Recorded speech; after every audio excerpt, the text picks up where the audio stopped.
Hello നമസ്കാരം. ഈ പുഴയും കടന്ന സീരിയലിൻ്റെ വരാനിരിക്കുന്ന ഒരു സൂപ്പർ എപ്പിസോഡിൻ്റെ സ്റ്റോറിയാണ് പറയാൻ പോകുന്നത് കേട്ടോ.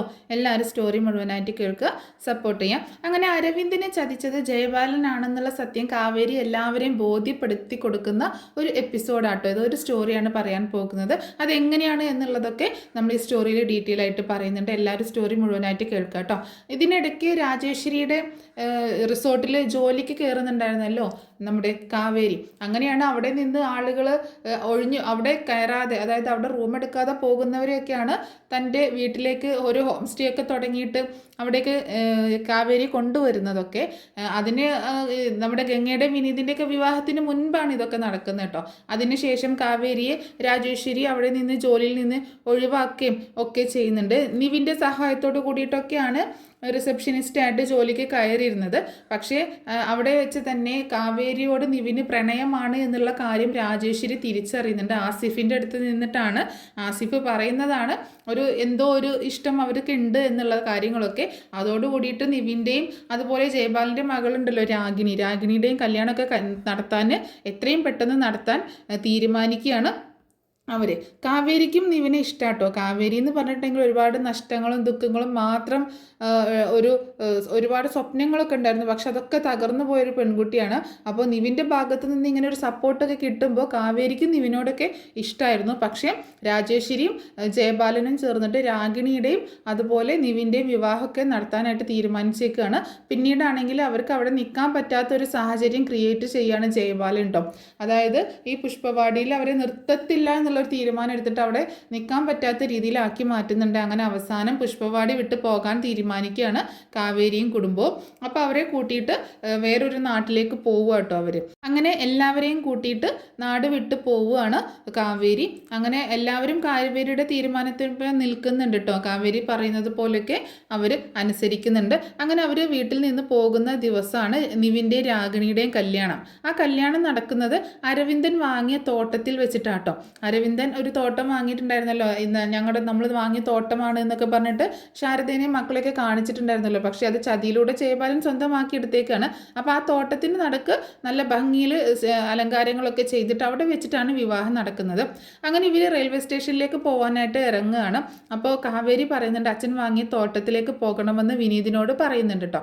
അപ്പോൾ വിനീത് പറഞ്ഞത് പ്രകാരം വിനീത് ചോദിക്കുന്നുണ്ട് എന്തിനാണെന്ന് ചോദിക്കുമ്പോൾ എനിക്കൊരു അത്യാവശ്യമുണ്ട് വിനീതേട്ടാ, നമുക്ക് അവിടെ കൂടി ഒന്ന് പോകണം എന്ന് പറയാണ്. അപ്പോൾ കാവേരി പറഞ്ഞത് പ്രകാരം എല്ലാവരും അങ്ങോട്ടേക്ക് പോവുകയാണ്, ആ തോട്ടത്തിലേക്ക് ചെല്ലുകയാണ്. അപ്പോൾ കാറിൽ നിന്ന് കാവേരിയും കുടുംബമൊക്കെ ഇറങ്ങുമ്പോൾ കാണുന്നത് അവിടെ മൊത്തം അലങ്കരിച്ച് വിവാഹ മണ്ഡപം പോലെ റെഡിയാക്കി വെച്ചിരിക്കുന്ന കേട്ടോ.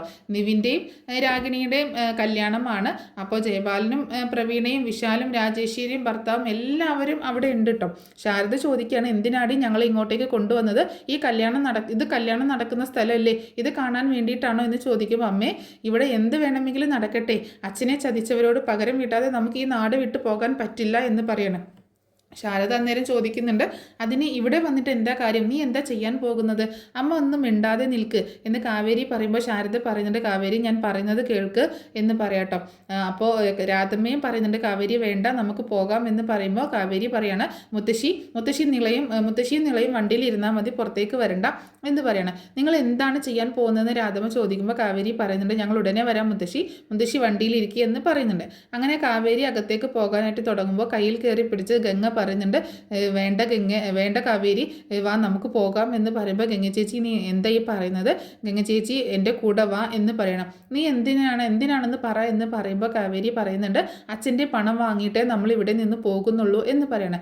അപ്പോൾ ശാരദ പറയണം നീ ഞങ്ങളെ അപമാനിക്കാൻ വേണ്ടിയിട്ടാണോ കൂട്ടിക്കൊണ്ടുവന്നത് എന്ന് ചോദിക്കുമ്പോൾ കാവേരി പറയുന്നുണ്ട് അമ്മേ എന്നെ ഒന്ന് വിശ്വസിക്കുക എന്ന് പറയാട്ടോ. അപ്പോൾ ശാരദ പറയണം നീ വണ്ടിയിൽ കയറിയാൽ നമുക്ക് പോകാം എന്ന് പറയാട്ടോ. കാവേരി പറയുന്നുണ്ട് ആരും വന്നില്ലെങ്കിലും കുഴപ്പമില്ല, എൻ്റെ അച്ഛനെ ചതിച്ചവരെ വെറുതെ വിട്ടിട്ട് എനിക്ക് ഇവിടുന്ന് പോകാൻ പറ്റില്ല എന്ന് പറയണം. വിനീത് പറയുന്നത് അമ്മായി കാവേരി ഇത്രയൊക്കെ പറയുന്നതല്ലേ, നമുക്ക് കാവേരിയുടെ ഒപ്പം പോവാം, ഗംഗ നീയും വാ എന്ന് പറയണം.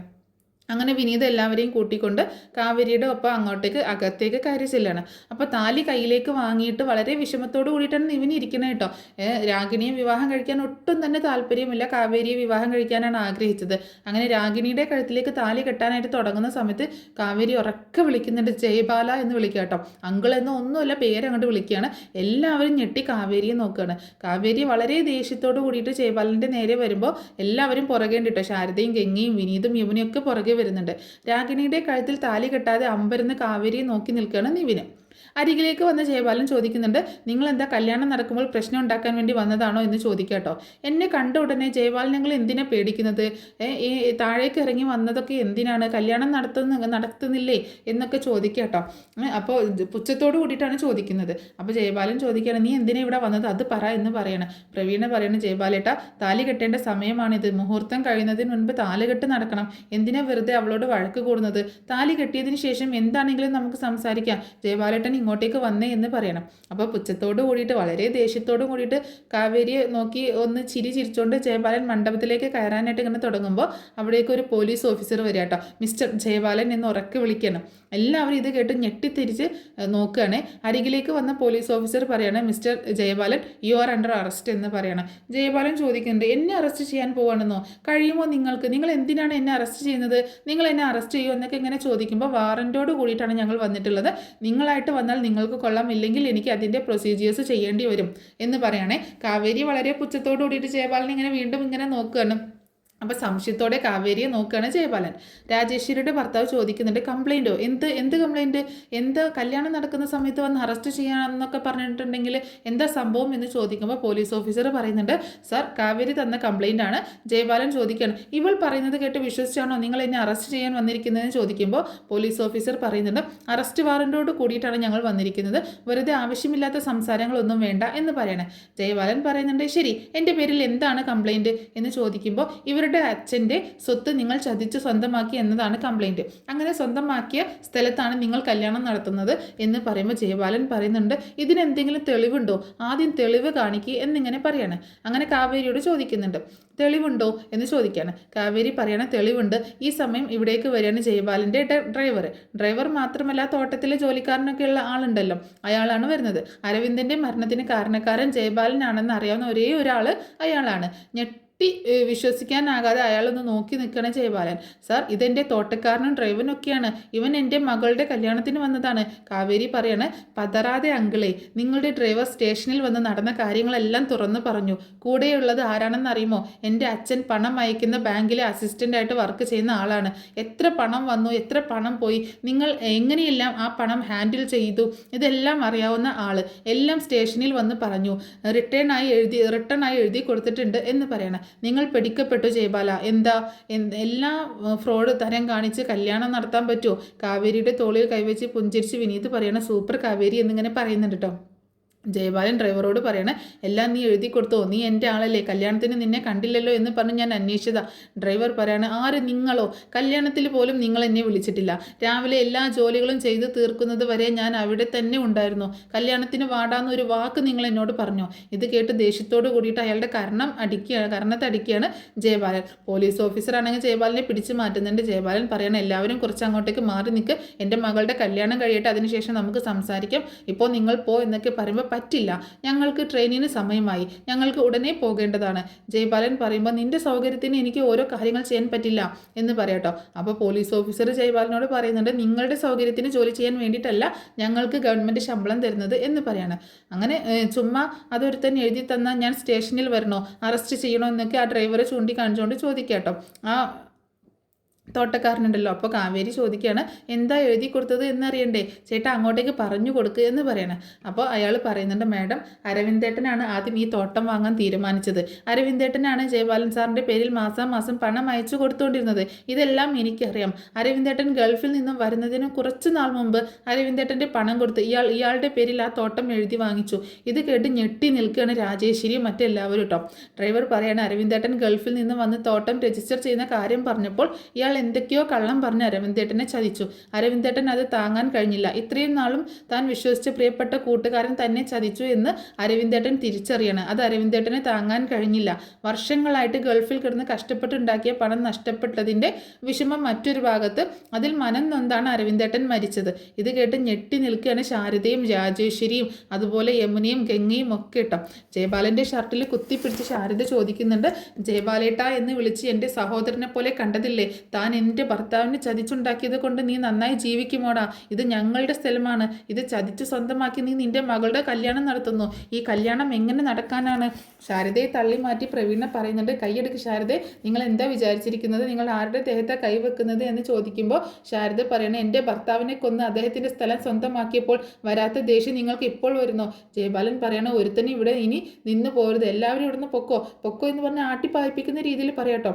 ദേ ഇങ്ങോട്ടേക്ക് നോക്ക്, നിങ്ങളാ ഞങ്ങളുടെ സ്ഥലത്ത് നിന്ന് സംസാരിക്കുന്നത്. ആദ്യം നിങ്ങളും ഞങ്ങളുടെ സ്ഥലത്ത് നിന്ന് ഇറങ്ങിപ്പോടോ എന്നിങ്ങനെ പറയണേ.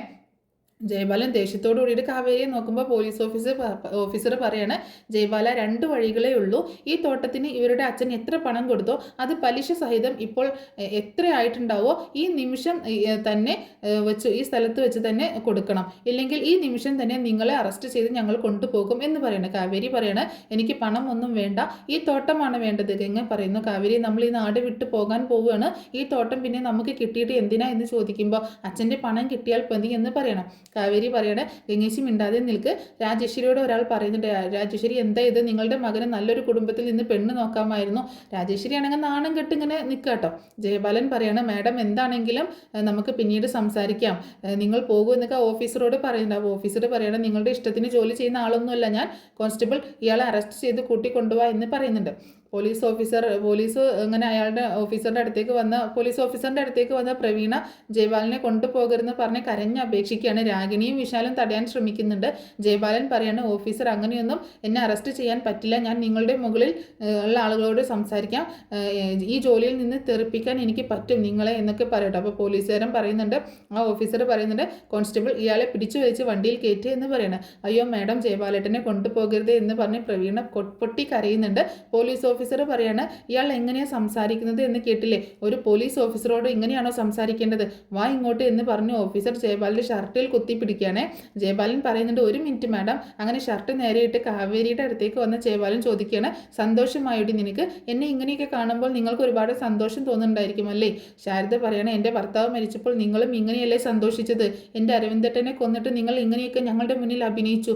വീടില്ലാതെ ഞാൻ എൻ്റെ മക്കളുടെ ഒപ്പം നടു റോഡിൽ നിന്നു. അരവിന്ദേട്ടൻ്റെ പണം മുഴുവൻ സ്വന്തമാക്കി വെച്ച് ഞങ്ങളുടെ അവസ്ഥ കണ്ട് നിങ്ങൾ സന്തോഷിച്ചില്ലേ? നിങ്ങൾ ഒരിക്കലും ഗുണം പിടിക്കില്ല. ഇത് കേട്ട് ഒരാൾ രാജേശ്വരിയോട് പറയുന്നുണ്ട്, ആ അമ്മ പെൺമക്കളെയും കൂട്ടി വന്ന് ജയബാലിനെ ശപിക്കുകയാണ്. ഇങ്ങനെയുള്ള ഒരാളുടെ മകളെയാണോ നിങ്ങളുടെ ഒരേ ഒരു മകന് വേണ്ടി കണ്ടെത്തിയത് എന്ന് ചോദിക്കട്ടോ. ആ സമയത്ത് ശാരദ ഇങ്ങനെ പറയുന്നുണ്ട്, ഇങ്ങനെ എത്ര പേരുടെ ശാപം വാങ്ങിച്ചിട്ടാണ് നീ നിന്റെ സ്വത്ത് സമ്പാദിച്ചിരിക്കുന്നത്? ഈ സ്വത്തുകൾ കൊണ്ട് നിന്റെ മക്കൾ ഗുണം പിടിക്കുമോ? ഈ ശാപം തലമുറയായിട്ട് തുടർന്നു കൊണ്ടേയിരിക്കും. ഇത് കേട്ട് ദേഷ്യത്തോട് കൂടിയിട്ട് ശാരദയെ അടിക്കാനായിട്ട് കൈ ഉയർത്തുകയാണ് ജയബാലൻ. കാവേരി മുന്നിലേക്ക് കയറി നിൽക്കുകയാണ്. പോലീസ് ഓഫീസർ പറയുന്നുണ്ട്, എടോ ഇങ്ങോട്ട് വാ എന്ന് പറഞ്ഞിട്ട് അയാളെ പിടിച്ചു വലിക്കണം. എന്നെ വിട് എന്ന് പറഞ്ഞ് ജയബാലൻ ബഹളം വെക്കുന്നുണ്ട്. രാഗിണി പറയണ, അച്ഛാ ഒരു പ്രശ്നവും വേണ്ട, ആ പണം കൊടുത്തേക്ക് എന്ന് പറയുമ്പോൾ ജയബാലൻ പറയാണ്, ഞാൻ പണം കൊടുത്തോളാം മാഡം. അരവിന്ദൻ ഈ തോട്ടത്തിന് തന്ന പണം മുഴുവൻ ഞാൻ തിരിച്ചു കൊടുക്കാം. അവൻ്റെ പണം എത്രയുണ്ട് അത്രയും കൊടുത്തേക്കാം. കല്യാണം കഴിയട്ടെ, ഞാൻ തന്നെ സ്റ്റേഷനിലേക്ക് വന്ന് സെറ്റിൽ ചെയ്യാം എന്ന് പറയുമ്പോൾ ഗംഗ പറയണം, മാഡം ഞങ്ങൾക്ക് ട്രെയിനിന് സമയമാകുന്നു, ഞങ്ങൾക്ക് പോകണം. ജയബാലൻ പറയണം, നിങ്ങൾ ചോദിച്ചാൽ ഉടനെ എടുത്തു തരാൻ പോക്കറ്റിൽ പണവും വെച്ചുകൊണ്ട് നടക്കുകയല്ല ഞാൻ, പതിയെ പണം തരാൻ പറ്റുള്ളൂ, അതിന് സാവകാശം വേണം എന്ന് പറയുമ്പോൾ പോലീസ് ഓഫീസർ ചോദിക്കുകയാണ്, ഇപ്പോൾ പണം തരാൻ പറ്റോ ഇല്ലയോ, അല്ലെങ്കിൽ അറസ്റ്റ് ചെയ്ത് സ്റ്റേഷനിലേക്ക് കൊണ്ടുപോകുമെന്ന് പറയാണ്. കാവേരി പറയുന്നുണ്ട്, മാഡം ഞങ്ങൾക്ക് പണമൊന്നും വേണ്ട, ഇയാളെ അറസ്റ്റ് ചെയ്ത് സ്റ്റേഷനിലേക്ക് കൂട്ടിക്കൊണ്ടുപോകൂ എന്ന് പറയണം. അപ്പോൾ രാജേശ്വരി ഭർത്താവിനോട് പറയുന്നുണ്ട്, ഇവൾ കല്യാണം മുടക്കാൻ വേണ്ടി പ്ലാൻ ചെയ്ത് ഇറങ്ങിയതാണ് എന്ന് പറയട്ടോ.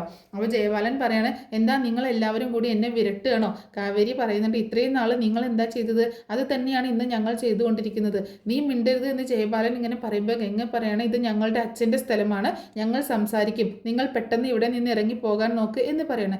രാഗിണി പറയാണ്, അച്ഛാ ഇവരുടെ വായിലിരിക്കുന്നത് കേൾക്കേണ്ട ആവശ്യം നമുക്കില്ല, നമ്മുടെ കയ്യിൽ പണം ഉണ്ടല്ലോ, ഇവർക്ക് കൊടുക്കാനുള്ള പണം കൊടുക്കുക, എന്നിട്ട് ഇവരോട് പുറത്ത് പോകാൻ പറ, ഈ കുര ഒന്ന് അവസാനിക്കട്ടെ എന്നൊക്കെ ഇങ്ങനെ ദേഷ്യത്തോട് കൂടിയിട്ട് പറയാട്ടോ. അപ്പോൾ ശാരദ ചോദിക്കുന്നുണ്ട്, നീ ആരെക്കുറിച്ചാണ് ഈ പറയുന്നത്? എൻ്റെ മക്കളെക്കുറിച്ചോ? നിൻ്റെ പല്ലടിച്ച് ഞാൻ താഴെയിടും. നേരായ വഴിയിലൂടെ കാശ് സമ്പാദിച്ച ആളാണ് എൻ്റെ ഭർത്താവ്, അല്ലാതെ നിൻ്റെ അച്ഛനെ പോലെ ചതിച്ചു സ്വന്തമാക്കിയിട്ടില്ല.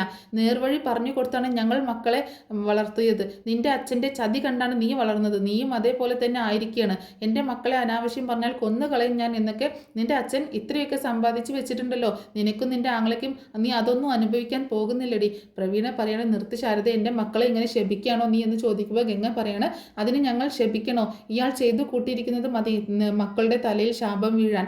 രാഗിണി പറയണം, അച്ഛാ ഇത് എൻ്റെ കല്യാണമാണ്, കല്യാണം നല്ല രീതിയിൽ നടക്കണം, എങ്ങനെയെങ്കിലും ഈ പ്രശ്നം അവസാനിപ്പിച്ചേ പറ്റൂ എന്ന് പറയട്ടോ.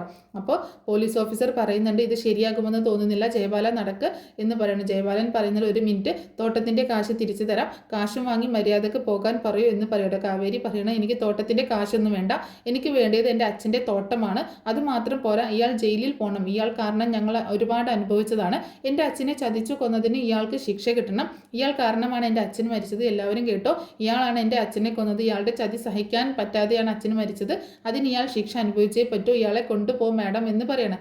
ജയബാലൻ പറയുന്നുണ്ട്, ഇവൾക്ക് വേണ്ടത് ഇവളുടെ അച്ഛൻ്റെ തോട്ടമല്ല, ഈ കല്യാണം നടക്കരുത് എന്നുള്ളതാണ്. കാവേരി പറയണം, നിങ്ങളുടെ വീട്ടിൽ കല്യാണം നടക്കുകയോ നടക്കാതിരിക്കുകയോ ചെയ്യട്ടെ, അതിനെപ്പറ്റി അറിയേണ്ട കാര്യം എനിക്കില്ല, എനിക്ക് എൻ്റെ അച്ഛനെ കൊന്നവരെയാണ് വേണ്ടത്, അച്ഛനെ കൊന്നവർ ജയിലിൽ പോയേ പറ്റുള്ളൂ. ആ സമയത്ത് രാഗിണി പറയുന്നുണ്ട്, നിങ്ങളുടെ തോട്ടത്തിൻ്റെ പണം തരാമെന്ന് പറഞ്ഞില്ലെന്ന് ചോദിക്കുമ്പോൾ കാവേരി പറയണം, നിൻ്റെ അച്ഛൻ പറഞ്ഞിട്ടില്ലല്ലോ. ജയബാലൻ പറയുന്നുണ്ട്, തരാമെന്ന് പറഞ്ഞില്ലേടി, പിന്നെന്താ എന്ന് ചോദിക്കുകയാണെ. കാവേരി പറയണം, എൻ്റെ അച്ഛൻ്റെ മരണത്തിന് കാരണം നിങ്ങളാണെന്ന് സമ്മതിക്കണം. ജയബാലൻ പറയുന്നുണ്ട്, അതെ ഞാനാണ്, നിൻ്റെ അച്ഛനെ ഞാൻ തന്നെയാണ് കൊന്നത്, അതിനിപ്പോൾ നീ എന്ത് ചെയ്യും? ഇത് കേട്ട് എല്ലാവരും ഞെട്ടി ജയബാലനെ നോക്കുകയാണ്. കാവേരി പറയുന്നുണ്ട്, ഇയാൾ കുറ്റം സമ്മതിച്ചിരിക്കുന്നു, ഇയാളെ ജയിലിലേക്ക് കൂട്ടിക്കൊണ്ടു പോകും മാഡം എന്ന് പറയണം. ഓഫീസർ പറയുന്നുണ്ട്, അറസ്റ്റ് ചെയ്താൽ 2 ദിവസം കൊണ്ട് ഇയാൾ പുറത്തിറങ്ങും, നിനക്ക് തോട്ടം വേണോ പണം വേണോ എന്ന് ചോദിക്കട്ടോ. പണം വാങ്ങിച്ചിട്ട് പോകാൻ നോക്കി കാവേരി എന്ന് പറയട്ടോ. കാവേരി പറയുന്നുണ്ട്, എൻ്റെ അച്ഛനെ കൊന്ന ഇയാളെ എനിക്ക് വെറുതെ വിടാൻ പറ്റില്ല, ഇയാൾ ജയിലിലേക്ക് പോകണം, നീ എന്നെ ജയിലിൽ കയറ്റുമോടി എന്ന് ജയബാലൻ ദേഷ്യത്തോടു കൂടി ചോദിക്കുമ്പോൾ രാഗിണി പറയാണ്, അച്ഛ അവരെ സെറ്റിൽ ചെയ്ത് പറഞ്ഞു വിടാൻ നോക്ക്. കാവേരി പറയുന്നുണ്ട്, മാഡം ഇയാളെ അറസ്റ്റ് ചെയ്യുമെന്ന് വീണ്ടും ഇങ്ങനെ പറയണം. ഇത് കേട്ട് കാവേരിയെ മാറ്റി നിർത്തി സംസാരിക്കുകയാണ് വിനീതും ഗംഗയും ശാരദയും യമുനയും. ശാരദ പറയുന്നുണ്ട്, പണം വാങ്ങിയിട്ട് നമുക്ക് പോകാം, അയാൾക്ക് ശിക്ഷ കിട്ടണ്ടേ എന്ന് കാവേരി ചോദിക്കുമ്പോൾ ഗംഗ ചോദിക്കണം, ശിക്ഷ വാങ്ങിച്ചു കൊടുത്താൽ മാത്രം മതിയോ? അയാൾ തൻ്റെ സ്വാധീനം കൊണ്ട് കേസിൽ നിന്ന് രക്ഷപ്പെടും, അയാൾ ഒരു ദിവസമെങ്കിലും ജയിലിൽ കഴിയുമെന്ന് കാവേരി പറയുമ്പോൾ ഗംഗ പറയുന്നുണ്ട്, ജയിലിൽ പോയിട്ട് വന്ന് അയാളുടെ സ്വഭാവം കാണിക്കും, നമുക്കിപ്പോൾ പണമാണ് ആവശ്യം.